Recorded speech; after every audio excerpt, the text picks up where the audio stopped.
Gonna give this a second. It seems like it takes about 10 seconds for the live stream to catch up with what's going on here.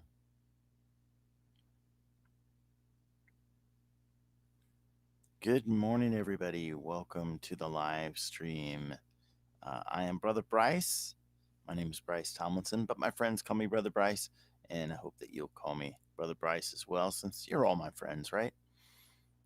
Today, I wanted to talk about what having heart surgery taught me.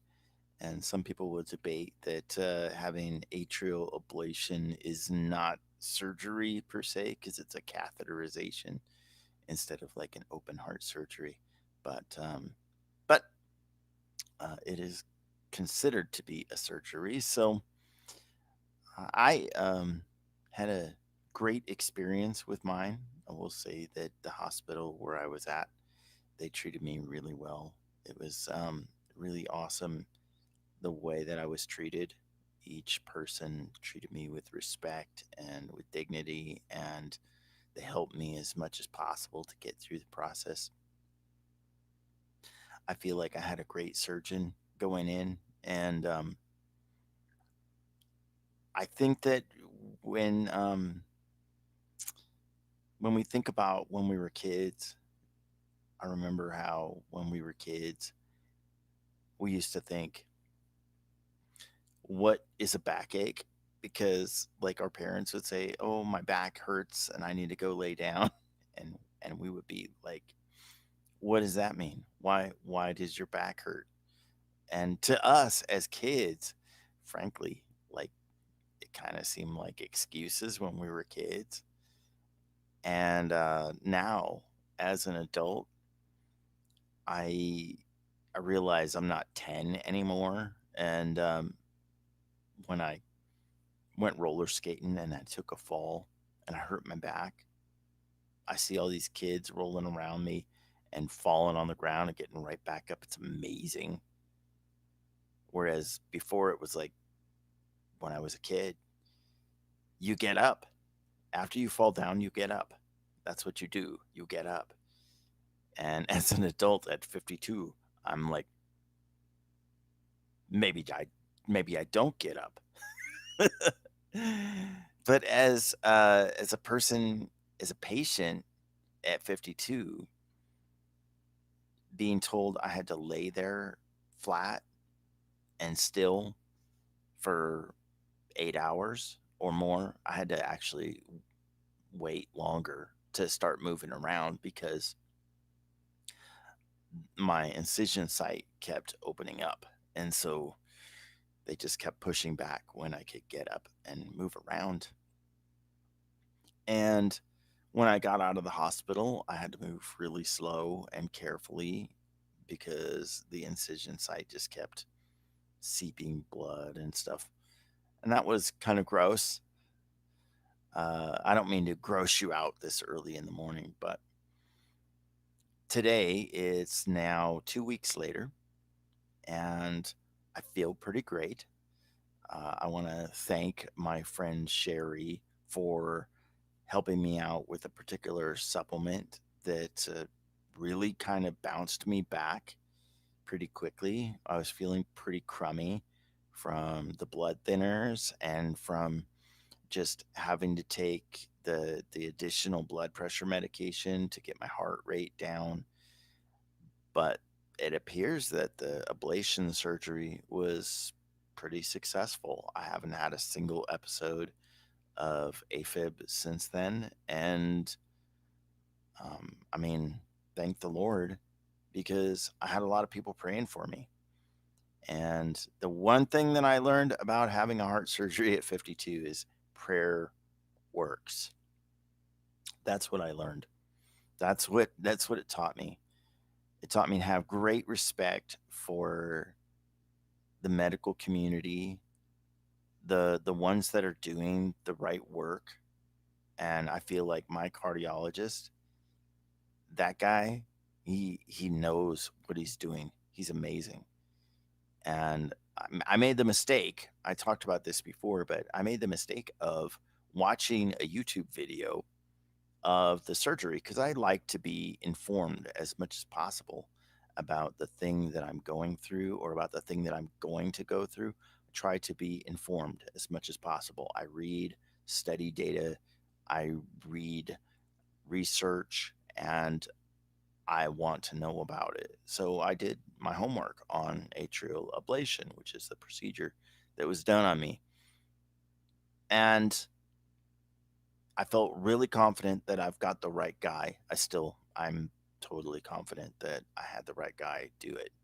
I handpicked my surgeon and I made an informed decision, which I encourage everyone to do about their own health. Make an informed decision about what you're going to do with your health. And I watched this video on YouTube, and I will say I got freaked out.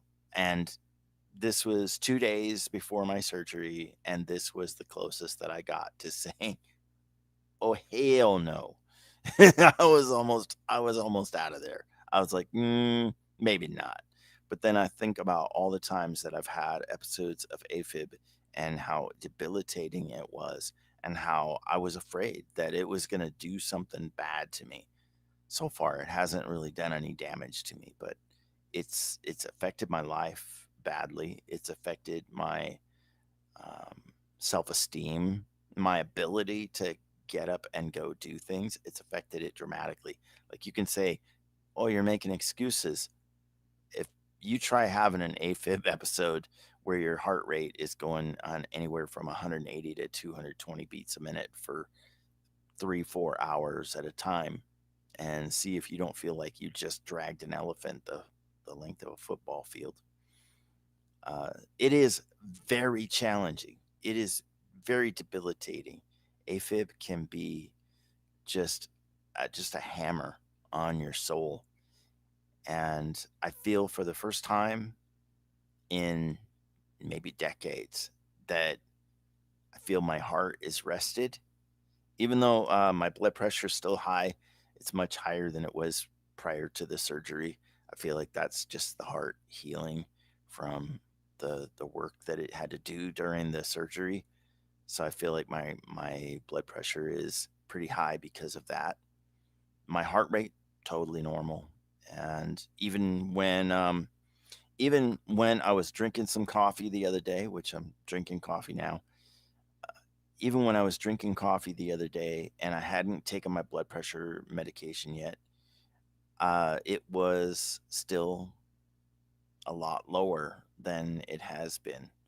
So I'm pretty happy about that. My surgery, I feel, was a success. They said it went incredibly well. And I learned really from this, really to trust that prayer does work. There was a lot of people praying for me.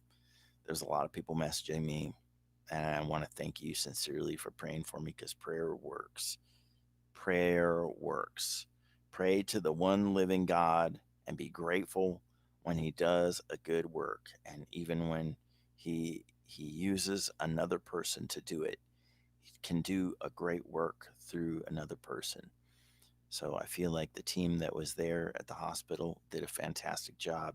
I feel like I just, instead of watching that video, I should have just like, yeah, I trust that this guy knows what he's doing. And I really did have to kind of just turn that video off and just say, I got to know that this guy knows what he's doing because that's a gruesome, that's a gruesome procedure.